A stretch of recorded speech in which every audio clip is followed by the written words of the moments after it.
Welcome to the Old Capital Real Estate Investing Podcast with Michael Becker and Paul Peebles.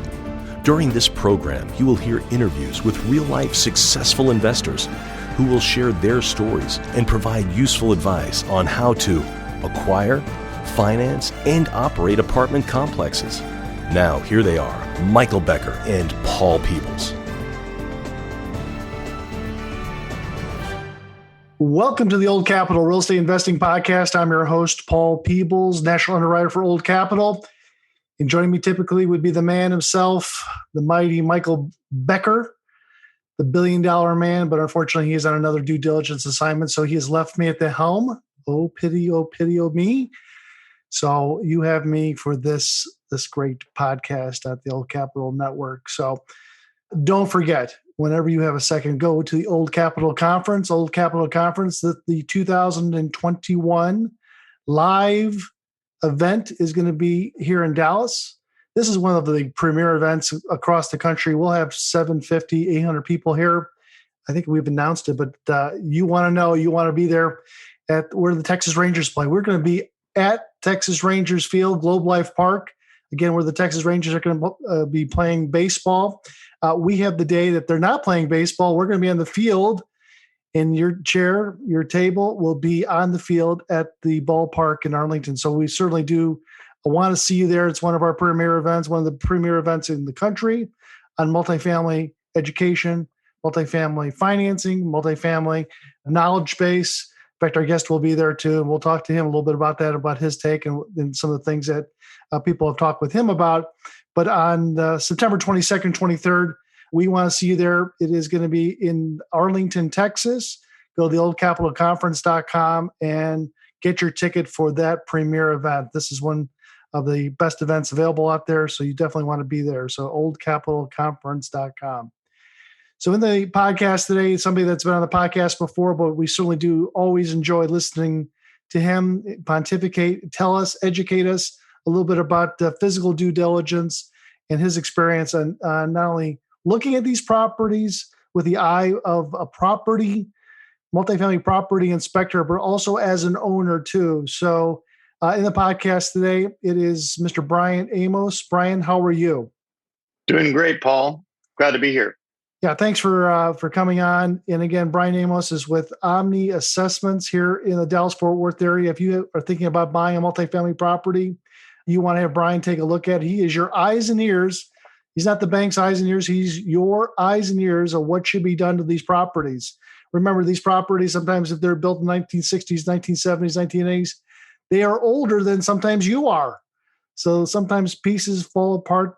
They don't have the best technology out there, but you want to find out what kind of condition this property is and what type of condition today that could be suspect, whether it is a roof or plumbing or electrical. He's the guy that assembles the team and lets you know exactly what it's going to cost to find the repairs to the property and kind of figure it out from there. So Brian, again, I gave everybody kind of a high level. Give me the 30-second elevator pitch, again, about what you do and maybe a little bit about your background too.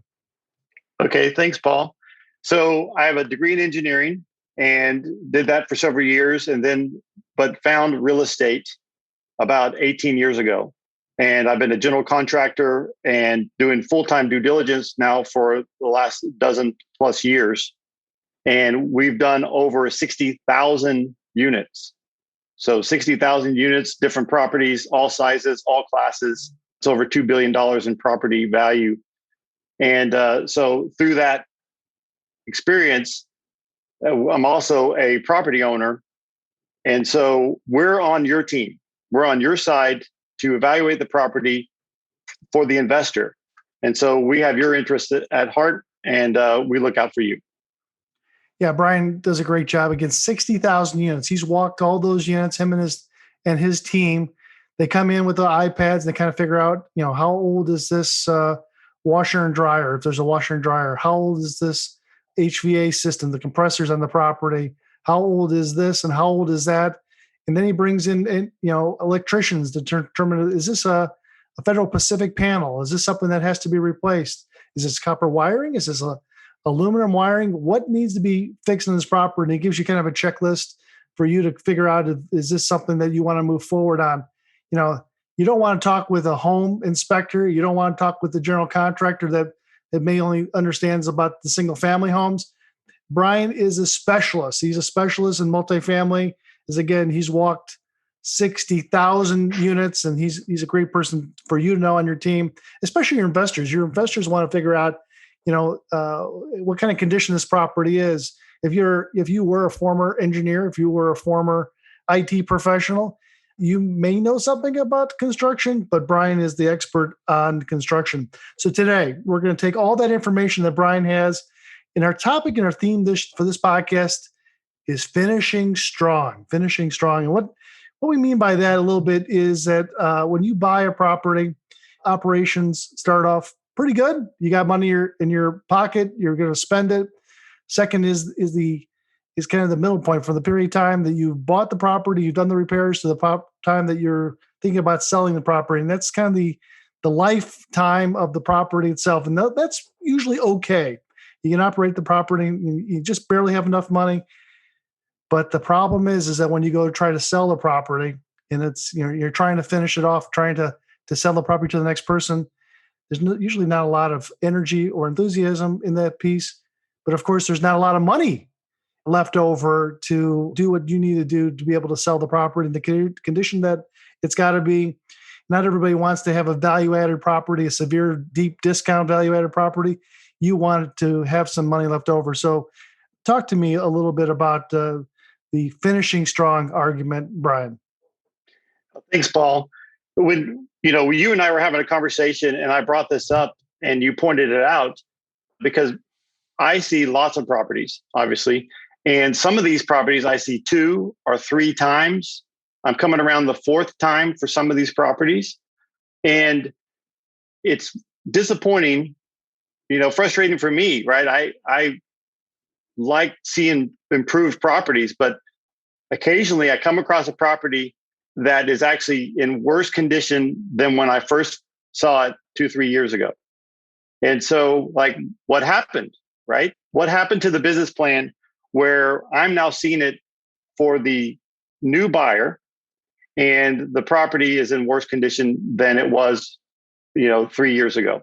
Well, you see a pattern there where they spent all their resources and they didn't make that final push to clean up the property, to do what's needed after that 3-year hold or so to really clean up the property. So when we were talking about that, you invited me on the podcast, and some of the things that I see as a due diligence technician on your side, trying to help you, and also as a property owner, what you should do in that situation. So, and I also likened it to my previous long ago history of being in track and field in high school. And there was always 3 stages to a race, right? You always want to start off strong.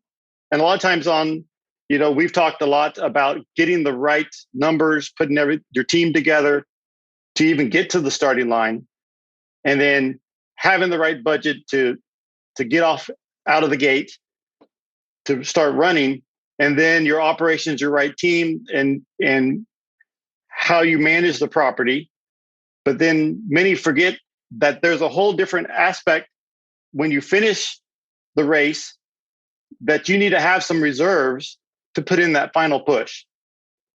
And so that's one of the things I want to talk about today is just what it takes to really make that final push. Okay, let's talk a little bit about that. Being a trusted advisor like you are to these groups, tell me a little bit about, let's just kind of walk through the process when people say hire you. What are they looking for from you, and what can you advise? You've walked 60,000 doors. A lot of people want your experience level to kind of figure out what people should be looking at, what investors should be looking at. So let's start the phase at the beginning of the race. What should the potential buyer be looking at? Okay, so to get yourself situated right, to start off strong, you need to know your renovation budget. And so the things that the lender is going to require you to do and the things that you must do, plus your improvement plan, right? Those come together for your total renovation budget. And so you need to know the condition of all major systems. So we break it up into 11 different categories, and that's going to be your HVAC, your roof, your foundation, electrical, and plumbing. So we put together your budget by bringing in various experts as well, right? I'm kind of the quarterback coordinating all of the different trades so that you have real prices. And that's one thing I want to point out, that over the years, as we've been doing this, the rule of thumb numbers to create your renovation budget has risen, right? The rule of thumb numbers, when I first started out, it may have been $3,000 a door. And then it $5,000 a door, right? To kind of just shape your budget. Well, I would propose $7,500 a door here in 2021. As material prices have risen, the properties you're looking at, they're a little bit older. And so that's the first thing that we start off, giving you an accurate budget to do all of your renovation and execute your business plan. Now that is the Dallas, say, Fort Worth area, and you guys Correct. kind of control and want to do business in Texas. You may go to some surrounding states, but let's talk about groups that are looking for, like in New Jersey or in Atlanta or Phoenix. Is that kind of the similar number too? Would you say? We're finding that's a good rule of thumb just to start with, right? Because you're trying. Here's another point I want to make when you're starting off right. These are 60s and 70s properties, sometimes 80s properties, right? And they age every year. You're buying it from another investor, another operator that has made improvements. Don't be under the illusion that there are no additional improvements to make. These properties need to be maintained. And so they may have spent a couple million to put money into the property, and it looks good, but I would encourage you have to do the same to keep it through your hold period, 3, 5, 7 years. So when do people usually call you to have you come on out? Or can you advise people kind of in the back of a napkin about just, when they should have you come out, at what period of time? Talk a little bit about having you come out. So people often engage me right after they have an accepted LOI. When you're still kicking the tires for the property, that's too soon. But when you have an accepted LOI, that's when you engage our team. And then that usually gives you a week to 2 weeks to negotiate that PSA. So once you have a signed letter of intent and you've engaged the seller that you're going to buy this property, then you negotiate that purchase and sale agreement, the PSA. And then during that time, you schedule with our team. And so we want to be on property as soon as possible once you sign that PSA. And the timing for you guys to actually be on the property, is that a week, 3 weeks? How long does it take for you guys to do what you got to do? Well, one of the things that we try to do is compress time as quickly as possible to cover all of these different categories in 1 day, at the most 2 days. And that could be several hundred units. And that really is amazing, because Brian and his team for 150 or 200 doors can knock that property out within a day or two. And I'm talking about having all the trades come to the property. You're talking about the plumber that's going to scope the pipes, kind of a colonoscopy of the plumbing system to kind of see what goes on underneath the ground of your potential purchase, seeing where the cracks are. Is it PVC pipe? Is it or is it cast iron? Tell us some of the horror stories before we keep going. Tell us some of the horror stories that you've seen on some of these plumbing lines underneath the ground. Right. Well, the older you go on plumbing, right? They had clay tile back in the 30s and 40s, and they changed that to cast iron in the 60s and 70s. And then from the 80s is PVC and what you currently have now. And some of those clay tile pipes, they have joints. And so you put your camera down there looking to try to scope the line, and it's filled with tree roots. And you find that that whole entire line needs to be replaced. So that's a scary thing to see. Yeah, I mean that's one thing that either has to be jetted out, or the tree roots have to be cut out, or you're going to have problems that when someone flushes a toilet, it backs up, and so then you have to, if the plumbing lines go through underneath some of these units, then you have to break open the concrete, go down 4 or 5 feet, repair those lines, and then put everything back together, and then you probably have that tenant out of that unit for at least a week or more to fix that problem. So remember, when you're doing this, make sure you have these plumbing lines scoped that you can see what's going on. So again, before or at the period of time that they sign the LOI to the PSA, you can go out there and take a look at the property. But let's go back even farther. Again, your rule of thumb is $7,000, $7,500 and just eyeballing it without seeing any large deferred maintenance. You're just saying it could be $7,500 a door for a 60s, 70s, 80s property. But if you obviously see problems with the roof, or people have said that there's problems with the 2-pipe chiller, it could be much larger than that. Correct. So now keep in mind that's interior and exterior expenses, kind of lumping it all together as a rule of thumb, just to get your renovation budget, your first initial scope. But then, yes, it is modified versus when you tour the property, you're also interviewing the manager and the maintenance guy, usually who's walking with you. Depends on who the property on-site representative is. And you ask them these questions like, hey, how old is the roof? Any backups recently? Any problems with the water heaters or in the HVAC or the chiller? And you're walking the property, and if you have a chiller system and it's the summertime and everyone has a window unit, you might have a problem with the chiller. Yeah, absolutely. How about when you pulled the maintenance person aside and you have a chance to talk with them, just you and the maintenance person, are those people pretty honest and kind of tell you what's behind the curtain that the seller or the seller's agent doesn't disclose? I find them to be fairly honest, and they're also motivated to keep their job. They want to stay there if they like the property, and when you take over ownership, that they're trying to win points with you to stay on property. I actually like to tour a property with someone else, a partner on my team, and so while they're engaging the broker, give a nod to all the brokers out there talking about how great the property is and everything's good. I like to be looking at the structure, the physical condition of the property, and also bending the ear of the maintenance guy while we walk the property. So what other things, we talked about the plumbing, we talked a little bit about the electrical system. Is there anything, again, people that maybe go a little bit more of a deep dive in electrical systems?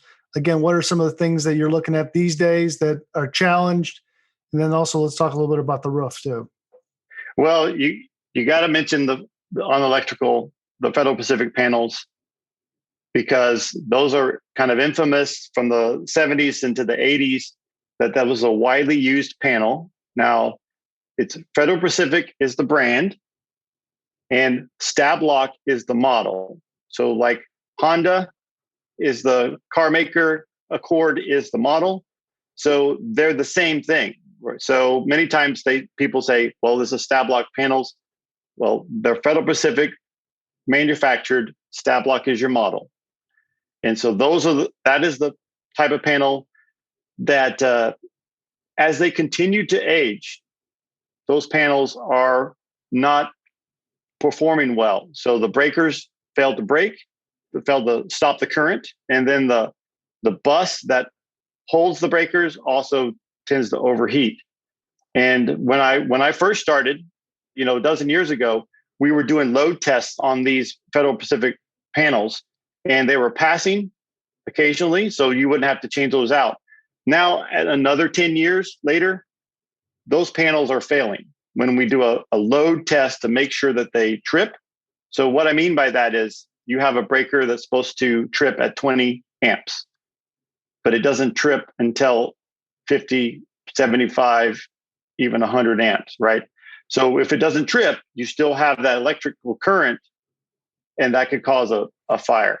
Yeah, what happens is that, let's say back when these were built in the 60s and 70s, that you probably just had a television to plug into the wall and you didn't have anything else.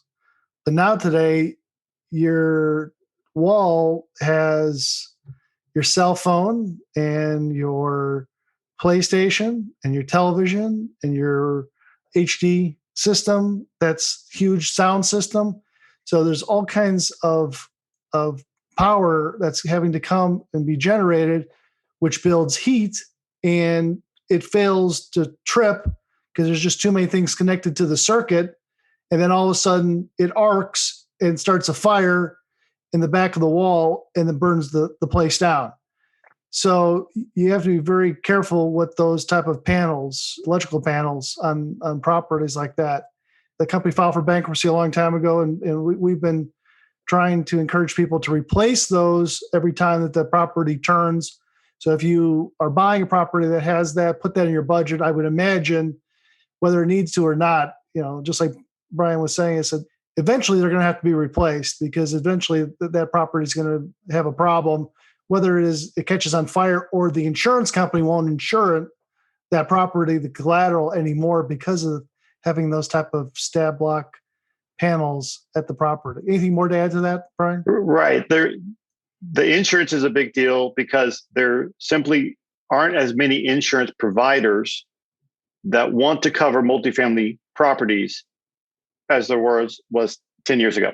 And so the ones that do, they're in portfolios where they don't want your property being added if it has a Federal Pacific panel. And so that's a condition where they were going to require you to change that out. Because, over the years, I've worked with several different owners. Well, this was never a problem 10 years ago. Well, the insurance market has changed. And also, frankly, the panels have gotten worse over time. And again, we're in the startup section of the long investor race. Again, we've talked about plumbing. We talked a little bit about the electrical system. Talk to us a little bit about the roof itself and maybe some of the interiors. Okay. For the roof typically will last 20 years on average, right? So let's just say 20 years. And so that's a question that you ask the management company. How old is the roof? Any, previous roof leaks? But you're also looking if you see any roof damage yourself. And then that's one of the first things that you could call in an expert on to check out the roof, because you really need to get on any particular roof to determine whether it's in good shape or not. And even new construction. So this is a thing similar to how you always want to scope the lines. Even on new construction, we find defects on how the roof was installed, because no one wants to go up on the roof. Like the city inspector will not go back up on the roof if he can avoid it. And the lender's inspector also will not go up on the roof in most cases, right? They don't want to go to that trouble. Some do, but many do not. And so we find construction defects in the roof. The flashing wasn't done right. The shingles have a manufacturing defect. Similar to what we found in the plumbing at times when we scoped the lines, that when they were backfilling this new construction, putting down the landscaping, they cracked the pipe, the brand new PVC pipe that was there for the sewer line. So even on new construction, you can find problems with the plumbing and the roofing. And so that's definitely an area, though, I recommend you bring in an expert to look at that. And then you talked about interiors. Many of these properties have been turned. The units have been updated since the 60s, 70s, or 80s. But your plan is going to add another layer to that. And what we do is evaluate what does it take to do any repairs, to do your make ready. And what does that cost? And then you also have a complete upgrade cost. So between the two, should this unit just be turned, or should it be an upgrade? And that kind of helps you fit your update plan and your target market for the property, right? Everything should be geared toward, can I actually get this rent, based on my market survey of my renovation. So we help you put in the physical pieces of how much this is going to cost on the interiors. Interesting. All right. So we've talked about, again, the startup and some of the things that need to be done. And as you know, Brian has like an 11-point checklist for all the different things, whether it's plumbing, it's electrical, it's the parking lot, it's the roof, it's 10 other different things that he brings all the trades into to help you make a decision about what you're going to need for your capital budget right as you go in to buy this property. But after you buy the property and you're running the race, Brian, what are some of the things that investors should be understanding too? So one of the main things I see at the end of a hold period that wasn't done is proper maintenance. And so, this is not all of investors do this and not all owners do this, but some underestimate how much it costs to operate your operations, right? Maybe they squeezed a little bit too much to get that deal, but you need to have a healthy operational budget, particularly if you have large major systems like a chiller or like boilers. And I would recommend that you have a third-party company, at least biannually, when you're changing out from the heating to the cooling or the cooling to the heating when you have a chiller, to check out that system. Because many times property management companies may be well-meaning and they think their maintenance guy was going to handle all these major systems. And many times they just don't have the knowledge to keep up a system like a chiller, which is a complex system. And I would also remind you that new construction has chiller properties, hotels, conference centers, high-rise buildings, right? So these are not antiquated old systems. These are something that are efficient and can be used today, but the caveat is it must be maintained. And so many times on these older properties, that really the problem is the chiller system or the boilers, they're not regularly maintained, or they rely on their maintenance staff to be able to do that. And I would recommend that you add a little bit into your budget for that regular maintenance, and that'll go a long way. So what else have you learned is not, let's take your hat off as a inspector, a physical inspector of the property, but let's say you're talking about being actually an owner of properties. What else have you learned being an owner of properties?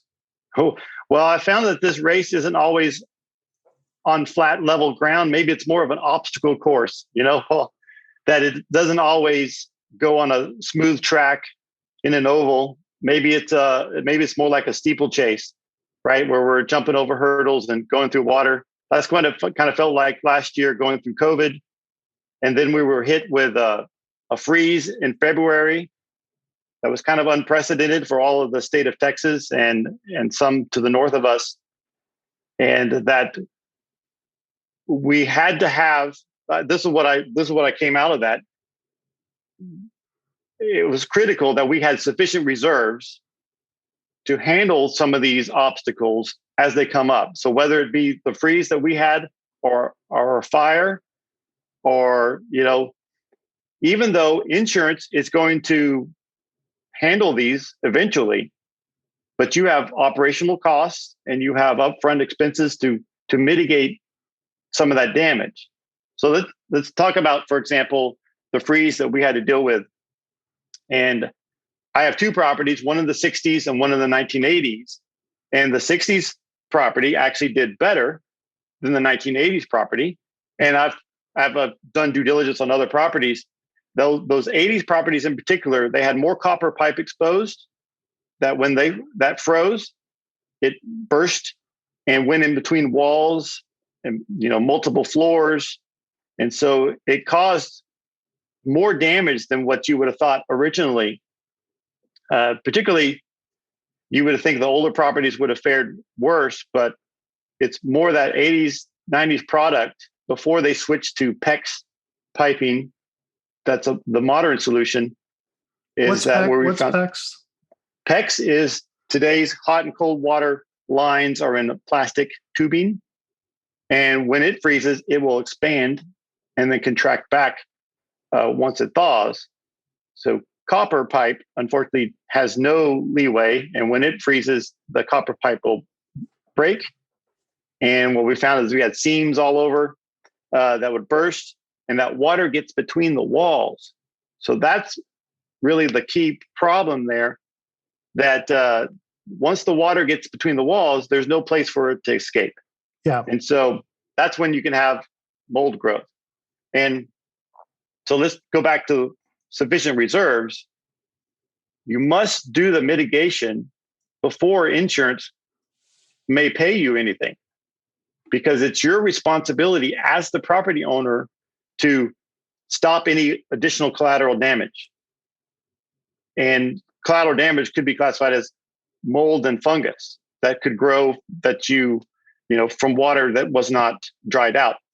Our insurance policy, and I know many are like this, mold and fungus is specifically excluded from insurance coverage. So that's why we don't want to say the M word, when you're dealing with the insurance agent, but you want to be sure as a property owner that you take care of that and remediate it. And that's definitely a hurdle that we've faced over the last several months. So we're able to handle that because we had sufficient reserves to be able to cover that cost. And now we're just now being reimbursed with the insurance company. Yeah, having sufficient reserves is such an important thing that if you don't have sufficient reserves, and that you're going to have a forced raise money opportunity for you and your investors, and that's called a capital call.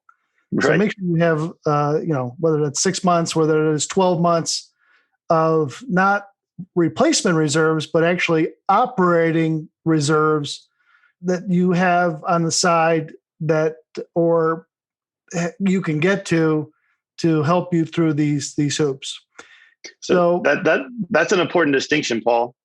Replacement reserves versus the operational reserves.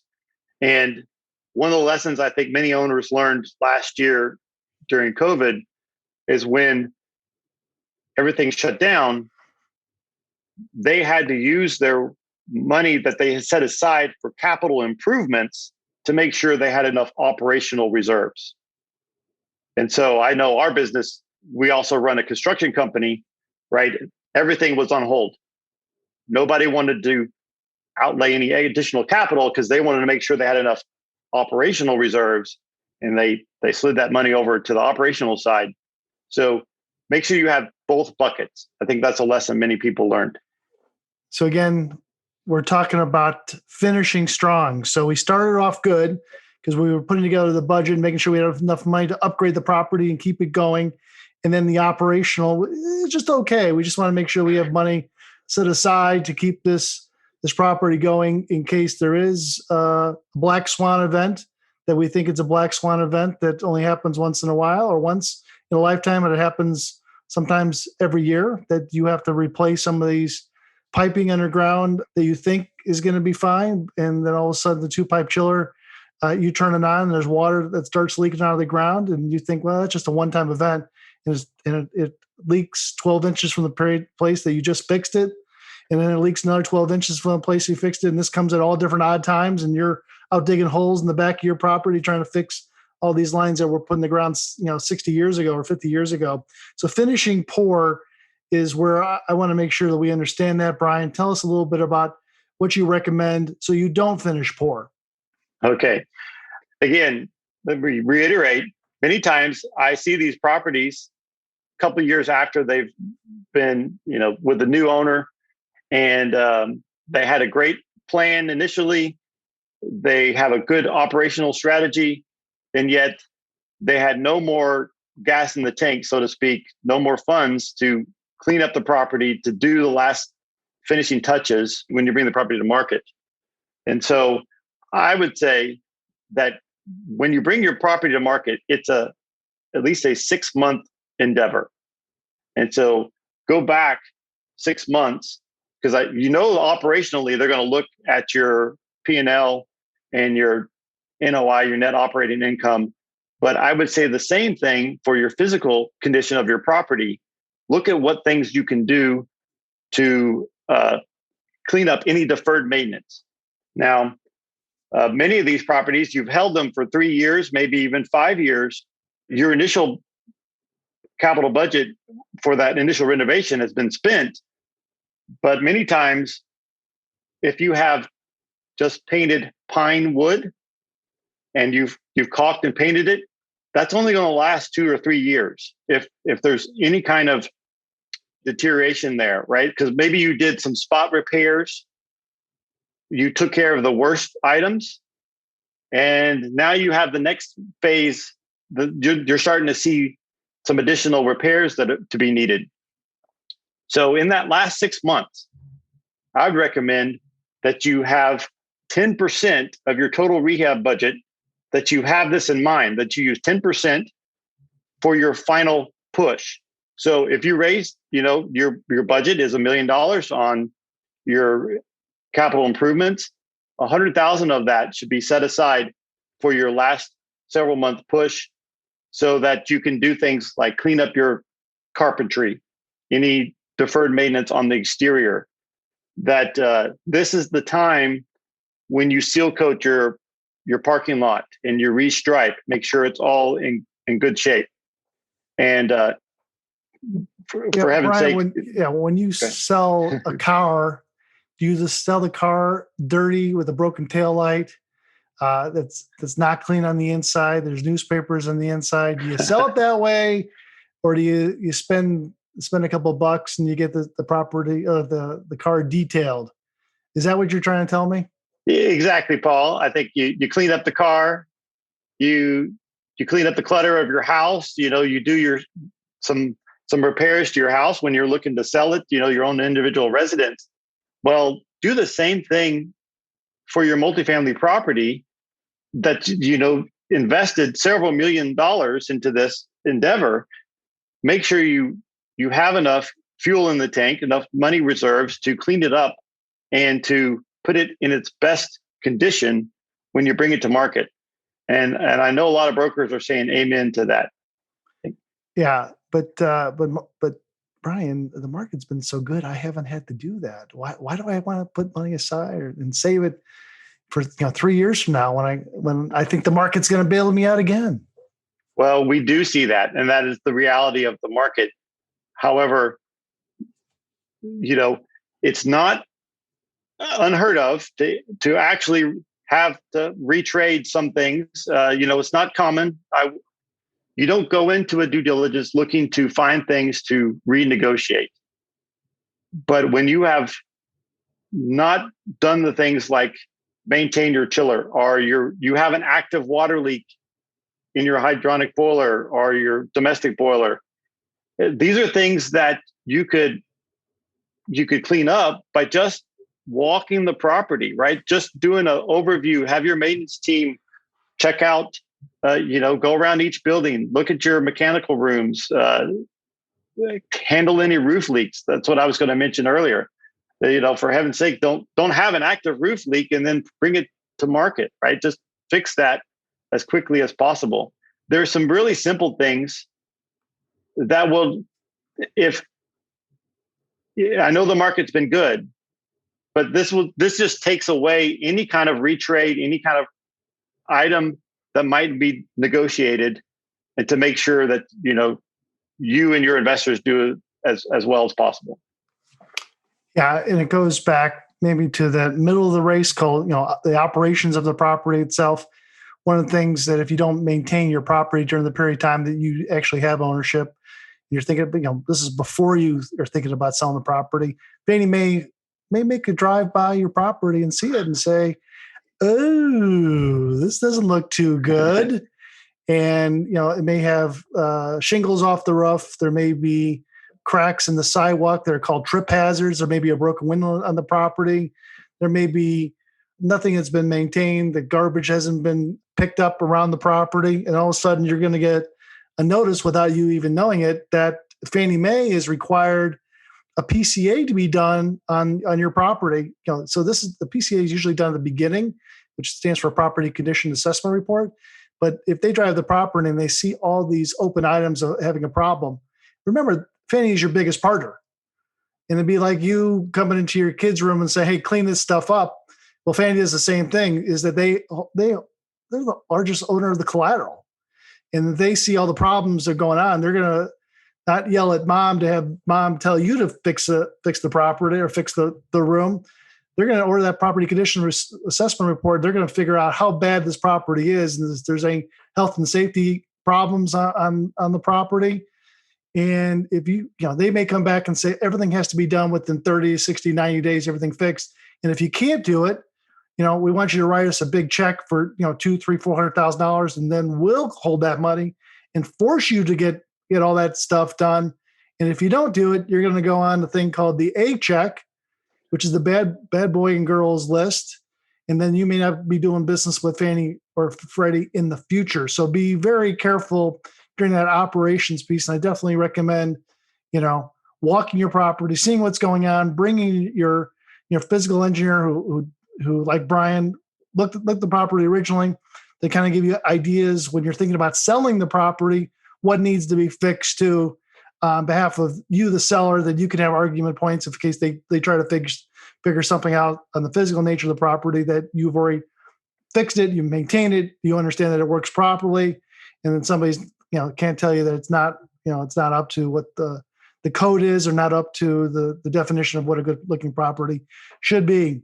So Brian, I think you do a great job. Any final words before we say goodbye to you that you think is important for investors to know?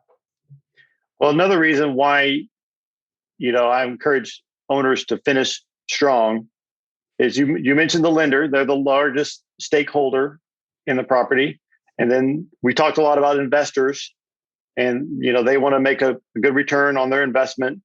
But then the third party are the residents, the tenants in the property.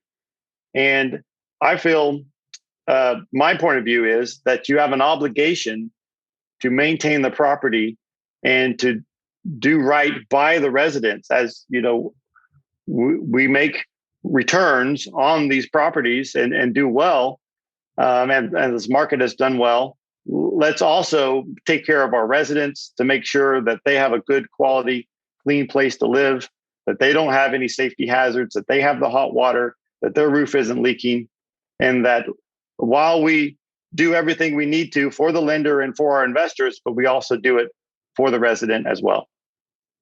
That's great.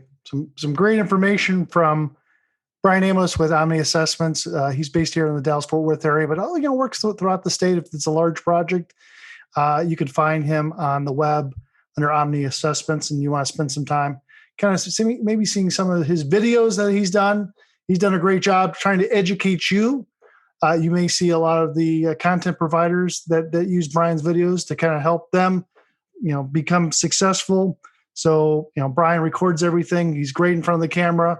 And so if you are going to use him, he'll record the whole thing so you can see exactly what he's seeing through his eyes at the period of time that you're buying the property, so that you can eventually share that with your investors when you're out raising money, to actually show if there's deficiencies in the problem and give them ideas of how that's going to be cured. Brian Amos, thanks very much. We appreciate it. If somebody wanted to get a hold of you, what's the best way of getting a hold of you? Well, you can email me at Brian Amos, that's BryanAmos, at theomnigroup.com. That's spelled out THEOMNI group.com. And you can just go to our website, theomnigroup.com. Fantastic. Again, Brian Amos, thanks very much. Thanks for spending some time with us. Again, I'm Paul Peebles. Have a great day. Thanks for listening to the Old Capital Real Estate Investing Podcast. Please join us at oldcapitalpodcast.com to sign up for our weekly email updates. We'll see you next week for another great interview.